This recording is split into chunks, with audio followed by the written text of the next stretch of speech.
friends, and welcome back to Inside the Minds of Authors. So, because technology is amazing, we're coming live to you guys from East Texas. So, we're having a little bit some storms. So, let's see if we can make it through our show without any crazy technical difficulties. So, it's going to be fabulous today. If you guys are new to the podcast, welcome to Inside the Minds of Authors. This is a podcast dedicated to bringing you exciting books with incredible, talented authors. And today we have a dual combo. So it's going to be super fun. We have Breakfield and Burkey. So that's why you guys are here. Before we get into our guests, if you're new to the podcast, go ahead and subscribe. You do not want to miss a single episode. We're here bringing you new authors, and I'll be back in 2 weeks. So you guys can kind of keep an eye for all of our brand new authors coming on, because you guys are here to see our authors. Let me bring Mr. Charles. Hello, darling. How are you? I am fine, madam. It's been a while. It's been such a while, so we're going to give a shout out to Ms. Rox, who's on the line with you. Hello, dear. How are you? I am so delighted to be with you again, DC. I'm sorry about your weather. I hope it causes no issues. We're crossing fingers, so it should be all good. So I am thrilled to have you both here, the dynamic duo of Breakfield and Burkey, and you guys are bringing us talking about the books. So, Mr. Charles, I'm going to turn it over to you so you can do the reading and bring us into the universe, and we'll get started. So, all yours. DC, I appreciate it. We wanted to give you a small snippet of the opening sequence for Enigma Jewels that we just released 2 months ago, first part of May, June, something like that. So, you know how sometimes the time-space continuum collapses on you and you lose track of stuff. Anyway, Enigma Jewels opening prologue, Saturday night in Puerto Rico. In the corner of the dimly lit San Juan drinking establishment, Julian Lafleur's eyes widened as he read the caption on the breaking news story on the giant TV screen. Authorities seize a private plane at Luis Munoz Marin International Airport, connected to a possible human smuggling operation. More to follow. Crap, Julian growled, tugging at Raoul's sleeve. He inclined his chin so his bodyguard could read the screen. Let's go now, he hissed, looking around at the bored bartender smoking at the far end of the bar and the local drunk slumped over his latest drink.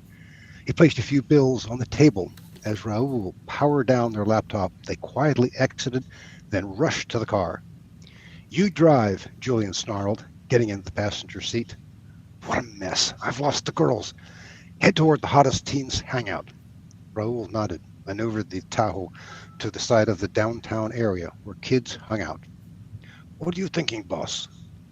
First, you'll stop when I tell you to. Then, we'll find an old vehicle you can hotwire on the poor side of town. Switch its plates with another vehicle at least a block away. Tomorrow is Sunday, so folks will stay home and rest. Then come pick me up and we'll head to the other side of the island. Yes, I can do that. I hate to leave you, though. Raoul drove for a few minutes, then towards the newer side of town where the sound from boom boxes permeated the vehicle. Turning right, he noted the lit porches with cushioned chairs, a couple of shiny bicycles, and people visible through the windows. He scanned the area, seeking exactly what he'd hoped for. There's my target. Perfect. Make a right turn at the corner, then head a few blocks over. I think there are some older homes 2 blocks to east.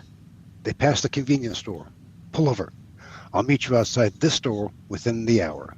I'll keep my briefcase. You take everything else. Raoul pulled over and got out, slinging the backpack over his shoulder. I'll find us a ride. Julian got in the driver's seat and headed back to negotiate with the young man who always had big egos. He grinned as he rehearsed his pitch to the unsuspecting punks. And that's the way it starts. That's the opening sequence. I have questions. I'm so excited. I love the reading. For a short notice, you did amazing, Mr. Charles. So keep it up. So thank you. Mm-hmm. Let's jump into this series because you guys have been here before. One of my favorite guests all the times. So we have questions. Bring us in, and we're going to start with Ms. Rox. What is this series about, and what is going on in this book? Tell us. This is our favorite end to the Enigma Heirs trilogy. So the Enigma Heirs trilogy has three brothers, and the first one was bad. Julian, the last one, is even worse, and he has his little fingers into so many evil things. And our twins that are running the R group are desperate to bring him to justice.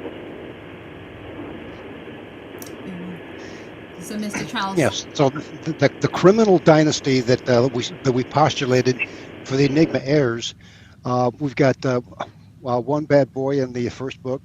The second one, he's really thoroughly evil, and this is the third one. He's the last one, and he's the slipperiest one. He's the cagiest of the dynasties, of the criminal dynasty, and he's wealthy, and we can't figure out that we haven't let the readers in on the secret of how did he get to be so wealthy.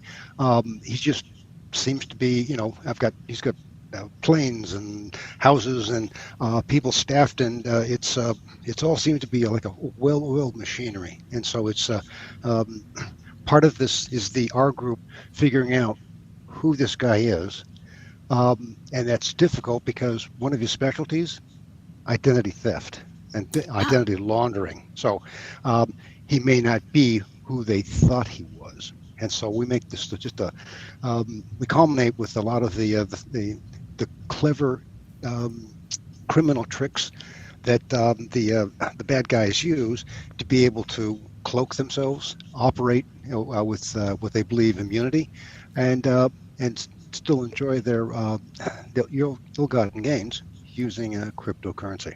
So we mix all this together with some a couple of unsavory types, and of course the good guys are stumped, and that makes it more interesting. Yes, Ms. Rox? So I think that the other thing that's important to note on this is he has a passion for jewels, and so this is all about fulfilling his passion. And it goes through a lot of twists and turns, and we got a beautiful view of the Caribbean. So I love it. As a Caribbean girl, I'm like, yes, Puerto Rico, let's go. So here's the fun part about this, and I want to make sure our viewers are still with us, is you guys have a background, both of you, in IT. So this is something that is not that far from home. I need to know how much research you guys did on this book to bring it all together. Because some of these things I'm like, really? Identity theft? Did we have to go there? Tell us. We actually did quite a bit of research for this particular one. Not only did we research the technology portion, but like you said, that's the easiest part for us. But we also did a lot of research, primarily by Charles, of sunken treasure chests that sailed the Caribbean, because that's a key element of fulfilling his passion. So there's a lot of references in there, and it would take hours and hours of research. All right, Charles, what is your passion? Tell us about this sunken treasure, because I'm like, what? What happened? I've always liked treasure stories, treasure hunting stories. It goes back to the Uncle Scrooge and the Donald Duck, and with the nephews hunting for treasure in someplace, usually in South America. I've always enjoyed those kind of stories, and this was a chance to be able to pull that forward. We did a lot of research on actual sunken ships that have landed. And the big one, the San Jose, that's off of the coast of Cartagena in Colombia. They estimate that there's something in the order of like 12 to 19 billion with a B in coins, gems, and golden artifacts. And the Caribbean is littered with it because the Spanish, the big deal with the Spanish was, hey, let's go shopping, extort everything we can, and then we'll take it home. And of course, the British are like, that's a great idea. You dig it up, we'll take it from you. And there's a little bit of slugfest, but sometimes the ships didn't always have to fight it out because the hurricanes took out one whole batch of them. and the other ones are self-inflicted gunshot wounds. So there's treasure littered all over the place. The gold is easier to find. Trying to find stones, gemstones Mm-hmm. from 400 years ago, how do you do that? And that's where that's the technology. That's where okay. How do you do that? That's sort of the secret sauce that we built into the book. So we need to bring everybody back to the fact that you guys have an entire universe going on here. There's all Yeah. these pieces in this series. Where in the universe does this book fall into? Because I'm like, I've been following you guys for a while. Where are we in the universe? Who are these new characters and who are the heroes here? So the R group is intact, and that's what you're familiar with, D&D from Mm-hmm. the original series. One of the things we pride ourselves on is not doing cookie cutter books in the series. So each book has always evolved the characters. They have relationships, they have family, and in this case, the children have now taken over the R group. So that's why it's the Enigma heirs. It's actually the next generation. And so JJ and Tracy are running this organization, and they're in their mid-20s. So because of their background and their training and their youth in technology, as well as a barrel of other things, they are more than capable to do this and remain somewhat elusive other than to their customers. And so part of what we get to exercise is the next generation. They've been tutored, they've been taught, they've been schooled in everything that the R group knows, but nobody ever does the same thing, that they used to do. And there's always a new problem that, gosh, the parents never told me about that. So, but they did teach me to think, and that's what we like exercising out of the characters, so they can have their own learning dynamics, and at the same time they're going after the bad guys to bring justice into an area where it wasn't being served. I just and that's a gratifying part of the storytelling. How do you guys keep the story going with all of these pieces? Where do the ideas come from? Because at some point in time you're going, how do we decide what else to talk about? How does that work? Oh, Rox, can you answer that one? Because you're the one with all the creative juices. I mean, good grief. Well, I tell you, the beauty of technology is a good news, bad news thing, because it evolves. They're like a conveyor belt, to be honest with you, DC. So, once upon a time it was just identity theft, and then it was just the power of big data. Oh, and then someone dabbled in a little bit of AI and cryptocurrency. And so, the technology is just there. And because technology is there, the hackers are just having fun. And so having the cyber good guys versus cyber bad guys, it's easy. Where's the biggest threat today? And so that's kind of what we always focus on. I love the fact that you guys bring very modern day themes into action-packed books, and you make it so everybody can follow and enjoy the series and enjoy the ride. So that's always exciting. What is going to be next? Because this book is out. What is next in the series, or have you guys started thinking about it already? What's coming up for you guys? I hope you won't be disappointed that we already have one that's going to launch in August 1st. Not at all. Not even surprised. Yeah. So we took two of our favorite characters, JJ, he's from the Cats team, and his Brazilian bride, and they're in their favorite getaway hideaway in Magnolia Bluff, at the house they had built in the last book, and they still have this same problem. They keep having they're like a lightning rod for bad things to happen, and so here it is again, and the police chief is going to be furious with him for how come everything, these messes that you keep showing up, and there's a mess that gets here. And JJ's like, it's not my fault. I didn't plan this. I mean, and so, but it's the Flight Enigma that will go live and be available for pre-order on August 1st through August 20th when it goes live, and it's part of the Magnolia Bluff Prime Chronicles.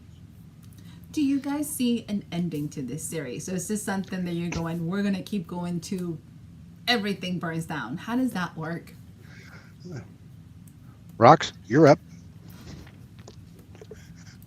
I like that. I think we have to keep going until we can. To be honest with you, as long as we have ideas, as long as we're having fun with it, as long as readers do reviews and tell us what else they want, that's what makes it all worthwhile. I mean, I just love storytelling. Charles loves storytelling. Even you, DC, you got to admit, you love storytelling. I do. Are your passion? Mm-hmm. So. I love it. Yeah. I love the fact that you guys are willing to continue as long as your readers are still committed. To me, that's amazing, because sometimes I think we're like, well, we're done, or we're not having fun. So, Charles, what do you think? It's storytelling is what we enjoy, and it's the fun thing that kind of keeps us going, and sometimes we stumble over ideas, and Rox and I are battering around the next book that we're going to do next year. She doesn't know it yet, but that's one that we've talked through. But the pace may be a little bit throttled back. And part of that is because there's grooming that has to be done on some of the older titles. Amazon refresh discussions. Adding back in the A+ material that was missing from the original books. So there's a lot of housekeeping that we're compelled to get done. At the same time that we're modeling another story and something that's maybe a little bit more of a challenge for us. And I'm not saying these aren't challenging. That's not fair. But a bit of a stretch. Come on, guys. Rox, Charles, don't just give me more. Give me better. And that was actually a statement from Arthur C. Clarke that he made when he was challenging writers to do better, not just more. I like that. I also like the fact that you guys are trying to get regrouping. Let's make sure that what we have is still fresh and is, up to date. And we're spending some time doing that, so that's always fabulous. So as you guys get ready to let's revamp all this stuff, are you guys going to any events? Because you guys are always traveling. Where can our viewers find you recently? Where have you been, and where are you going to go? On our website at enigmaseries.com, you'll find the calendar that we keep up to date. We actually have 2 shows coming up in August 16th at Greenville, and August 23rd and 24th in McKinney, Texas. Nice. So are you did you get in on either one of those, DC? I am not. I actually have one more event coming up next weekend in Frisco, and then I am taking a good 8 weeks because I have a book coming out on September 18th. So okay. Yes, there's a book coming that I need to just locked in, so there will be no traveling. Miss Roxy, talk to us. What are you thinking? I like how you stay focused these days. I really like how you always stay focused. But I just got back from being 2 days in Denver last weekend, having a wonderful time meeting readers and signing books at 2 different Barnes & Noble locations. And I will actually be going back to Denver in September to attend the Colorado Author Awards. And it's an amazing event because that organization actually gives out scholarships every 2 years to upcoming aspiring authors. So it's a really interesting organization I've kind of gotten tangled into. That is awesome. awesome. That is an awesome event to go to. And also supporting up and coming authors, giving them an opportunity, help them to give them scholarship. It is beautiful. I am very much trying to make sure that I maximize my time, and there's less and less every day. You guys both know how busy it is to be an author and have everything else happening. Yeah.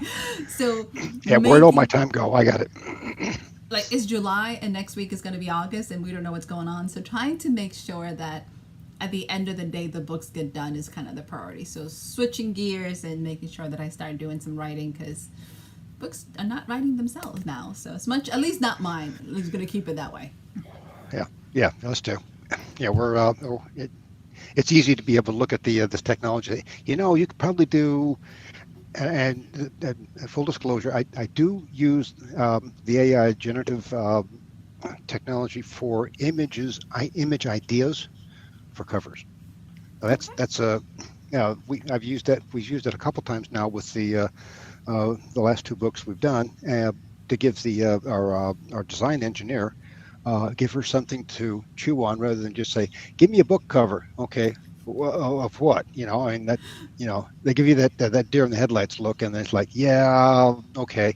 I've only spent 6 months on writing this thing. I know it backwards and forwards, and I can't expect you to know what's all the twists and turns that we'd like to be able to project with an interesting cover.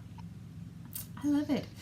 I'm all about ethical use of AI and ethical use of technology, because at the end of the day, it's here. It's going to be here. It's not going to go away.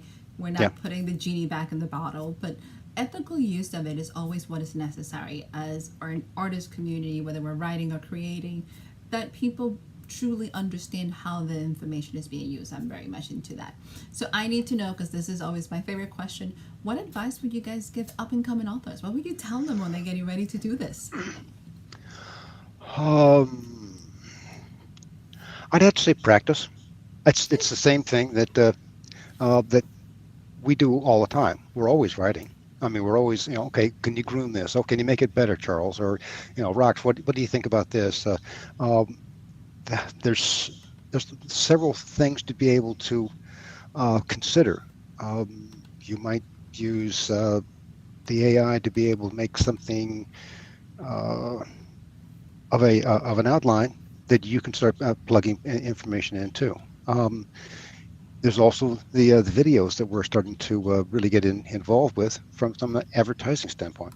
So be curious, practice, but be curious about the things going on around you, because you might find something that's just as much fun, that's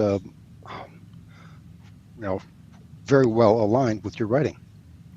That is Rox? such a great advice. Yes, Ms. Rox, what do you think? I think practice is important, but I also think that I like people to use their own voice of writing. Charles and I have kind of agreed that we don't want AI to be our voice of writing our stories. And I think for up-and-coming writers, so, you can probably get something generated very, very quickly because the machine is very, very fast.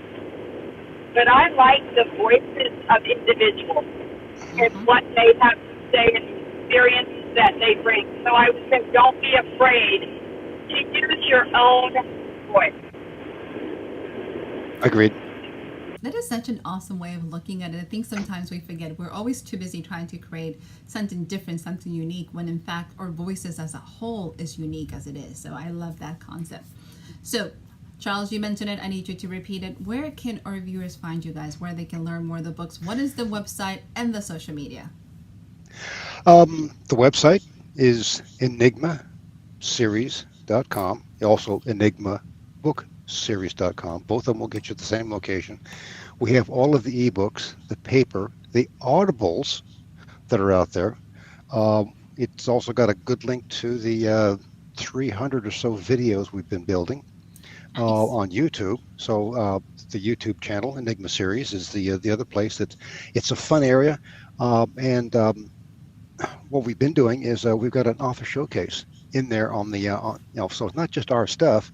I've started getting into the habit of building videos for other authors so that they can be showcased out there as well. And it's kind of a fun fun exercise. So if you got something that you need to see that be on you probably have your own YouTube channel, but maybe not. I mean, and that's for the young aspiring authors. Like, well, how do I get my stuff out there? Well, we're in the Enigma series and Facebook and X, also called Twitter for the people who can't remember that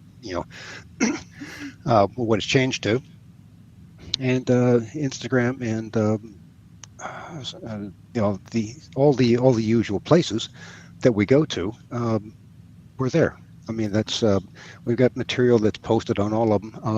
LinkedIn is a I play a lot on LinkedIn, putting out links and stuff, saying, hey, I just got off of a big podcast yesterday, where all we did was talk about people who had birthdays. Nothing about Really? the series. Yeah, so we celebrated birthdays and just silly events, and we had I got the author cracked up, or the podcast host laughing, because she was an ex-dancer. She taught line dancing and Nice. ballroom dancing, and I said, Bonnie, I didn't realize that you were a pole dancer. It's okay, but it's I didn't know that about you. And so when she finally caught her breath and said, remind me to get even with you, that for Charles. Oh, she So will. Red is gonna get even with you. I hope you realize that. Absolutely. yeah, Charles, you're in trouble. yep. So, before you leave us, because you are inside the minds of authors, we're going to do a quick lightning round with both of you guys. And what I'm going to do is I'm going to give you the same question to see how similar you are. And I think we have done these questions before, so I'm going to see if it has changed in the last couple of years. So, Charles, we'll start with you. First one, coffee or tea? Coffee. Okay. Rocks, coffee or tea? Coffee. Okay. We're doing good. You guys are on time. Charles, spicy or sweet? Spicy. Okay. Rocks? Sweet. Oh no, sweet. Gotta be sweet. Okay. Here's a little bit difference. We're good. Charles, beach or lake? Lake. Okay. Rocks? I'll go with lake. The sand is always a problem, Oh, well, that the sharks. Okay, I got this thing about sharks. I just I don't want to. I know you have to floss after eating me, but I just want to make sure that we don't have to go through that. I'm with you on that part. I'm saying we can skip the whole master plan. So yes. So Yep. here's a little different for both of you guys, and we're gonna start with rocks. So Charles, you get a pass on this one into rocks. If you guys had a warning label, what would it be? So rocks, you're up first.